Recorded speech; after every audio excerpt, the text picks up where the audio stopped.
Well, we're just waking up on a Saturday morning, it's a Friday evening now, when we heard that the national chairman of the national chairman, because he's resigned now, Umar Ganduje, had resigned from the APC as the national chairman of the party. There were questions as to who exactly was going to be sitting in his place, but it does appear that the party is taking care of that now. But then there were speculations as to why, even though he had said that he was resigning on health grounds. But this is Nigeria. People know that people do not just resign just like that, even when they're ill. And I think that the message of Mr. Peter Obi, who's of the Labour Party, quickly sent out saying that is very commendable. We wish that political party or political office holders who are not feeling well too will take the cue. But that's because this is where we are. So the question was, what exactly could be the real reason?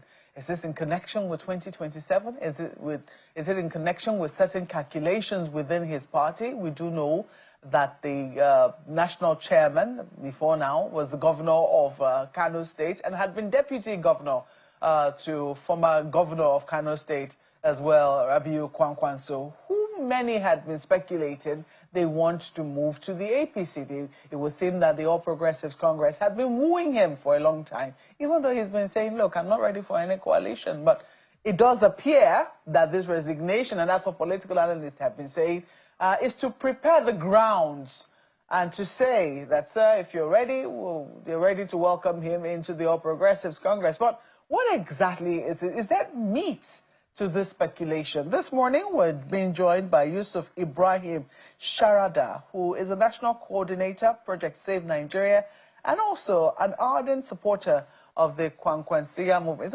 Is that the color of the cap?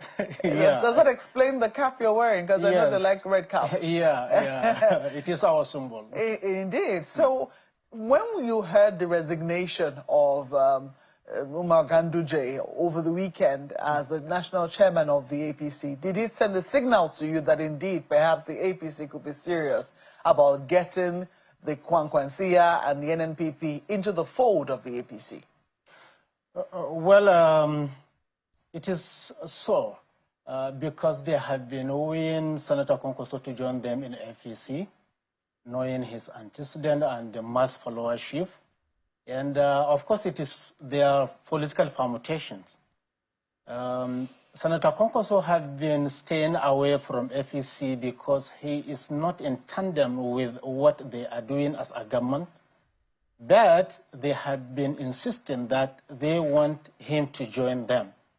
Politics is about numbers, and they know that he has the numbers, especially from Kano and the Kwa northwestern part of this country.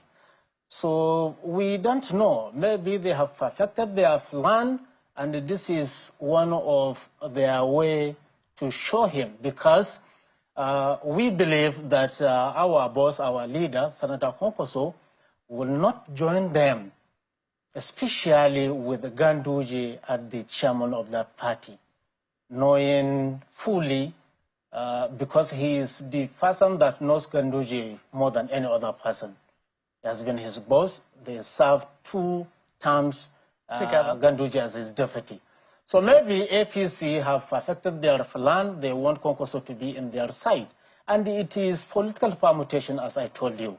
They are looking for the numbers because they are maybe of their anti-masses policies. Masses of Nigeria are no longer with them. So they now want someone that the masses of this country have hope in to join them, so that they have those numbers, especially from that part of the country. What is the sentiment of members of the NNPP and the Kwankwaso movement from what you can get? You see, one thing that people should understand about the followers or supporters of Senator Kwankwaso is that they value him more than any platform that he is in, I mean the party. Because of his antecedent and the way he impacted so many lives in that part of the nation, so people listen to his opinion.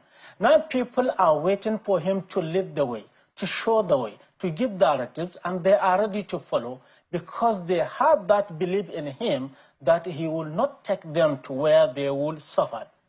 So people are now waiting for him. Of course, he is reaching out. He is looking at all the available options before his table. There is issue of coalition reaching out to him. There's issue of APC led by Tinubu reaching out to him, maybe even taking this decision of maybe removing Ganduje just to pave a way for him. And even there is people from PDP that are wooing him to come back to his former party, forgetting what they have done to him during the Northwest Congress in Kaduna and other issues.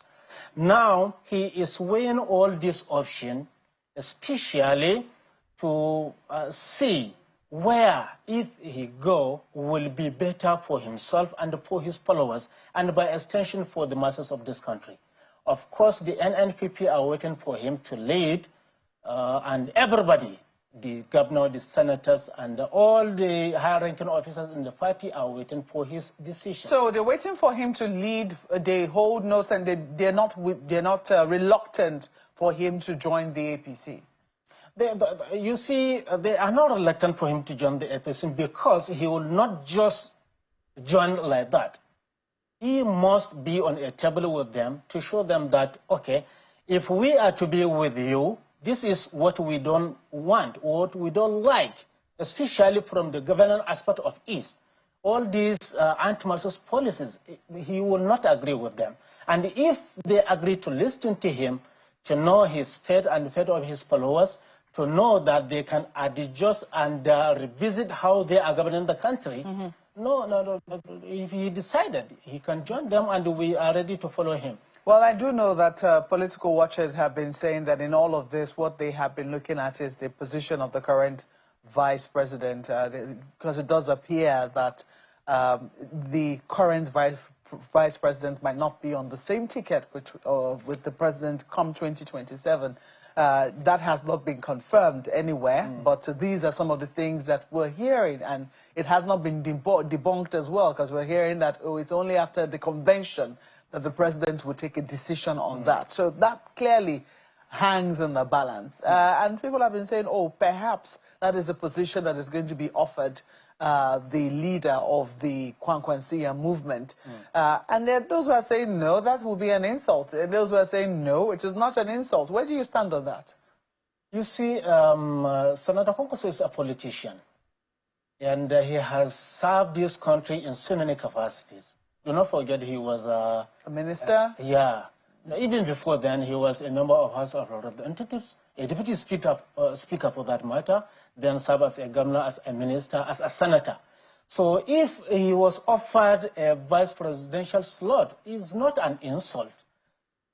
And he is not all out looking for a position, because he believes in serving the nation at whichever capacity he found himself. Even now that he is not holding any position, he is serving his people. So it's not an insult if they decided to offer that position with him. Do not forget that I told you earlier that what I am sure is that no matter the arrangement, he must table before them the policies and the programs that he sees that will bring a succor to Nigerian masses. He will not be part of any government that will continue suffering the people of this nation, irrespective of the position that he will be given.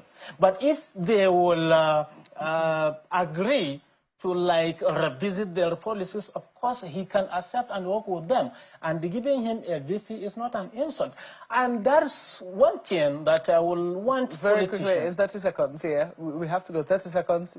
Finish your thoughts. Yeah. So it's just maybe to be a good politician. That's why people are looking for him to join them.